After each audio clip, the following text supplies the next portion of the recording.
Hello guys, welcome back to my channel another Mili vlog. I hope তোমরা সকলেই খুব ভালো আছো। সকলকে জানাই শুভ নববর্ষর অনেক অনেক শুভেচ্ছা। সো আজকে আমরা চলে এসেছি সেন্ট্রাম মলে। আজকে হচ্ছে পয়লা বৈশাখের বিকেল বেলায়, দেখতেই পাচ্ছ রেডি হয়ে একদম চলে এসেছি।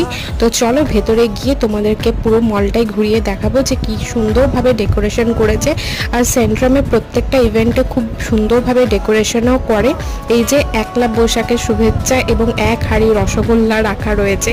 তারপরে আমরা চলে গেলাম লিফটে করে ওপরে। তারপরে অনেক কিছু ঘোরাঘুরি করার পর, ফটো ক্লিক করার পর চলে এলাম একটু ডমিনোজে পিৎজা খাবো বলে। তো এখানে আমি 2 ধরনের পিৎজা নিয়েছিলাম। তো ওরা তো আমার ফ্রেন্ডগুলো খেতে অলরেডি স্টার্ট করে দেয়। অ্যান্ড আমি নিয়েছিলাম ক্যাপসিকাম পনির চিজ পিৎজা। তো এটা খেলাম। দেন তারপরে যখন বেরোলাম তখন দেখি সব লাইট অন হয়ে গেছে এবং